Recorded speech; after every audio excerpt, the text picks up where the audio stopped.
إلهي واسع الكرم ورب البيت والحرم، إليك أتيت منكسرا منيبا أغبر القدم. إلهي واسع الكرم. maalin kasto isniina buu nabigu yiri maalin kasto khamiisa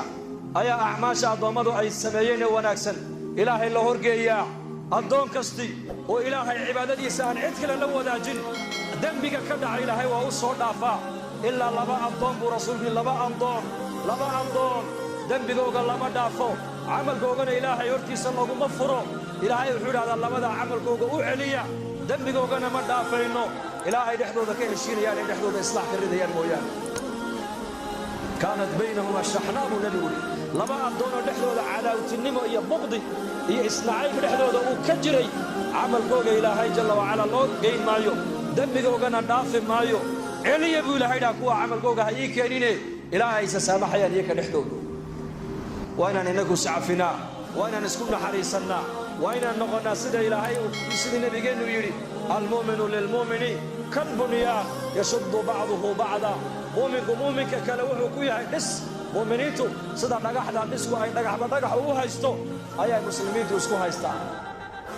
wasxujinaya wasku kaalmeynaya wasku naxariisanaya wasku damqanaya ways asturaya adoon walaalkii adduunka dusheeda ceeb ku arkay uma qariyo ilaa hadduu asturo buu nabigu yiri isagana maalinka qiyaamaha ceebigiisa ilaahay asturaya walaalka ceebtiisa maanta qarisay maalinka qiyaamaha banka qiyaamaha khalqiga lagu fadeexadeyn doono ayaa ilaahay ceebtaada ku asturi doona adoon muumina ayaa ilaahay u yeedhi doona u soo dhaweyn doona ilaahay raxmadiisa iyo sadrigiisa ilaahay huwin doona markaas ilaahay oran doona adoonkii hebel ahaa dambiga badnaamatihin markaas leeyahay ha ma garan dambigii maalintii halka aad ku samaysay ma garan markaas leeyahay ha markaas rabbul izza oranaya adduunka dusheedina waan ku asturo cidna kuma sheegin maadana dambigaaga waan dhaafee kitaabkaaga gacanta mid ka qabo su'aal oran doona kalimatu tayyibatu sadaqa kalmada wanaagsan waa sadaqad salaanta faafi afshu salaam wa at'imu ta'am wasilu al-arham wa sallu bil-layli wan-nasu niyam tadkhulu al-jannata bis-salam wa nabigu yiri wa salaanta dhexdina faafiya dadkana cuntaysiya rixibkana xidhiidhiya habeenkii dadku markay hurdaana kaca oo tukada jannada rabbigiin buu nabigu nabadgelyo ku galaysaan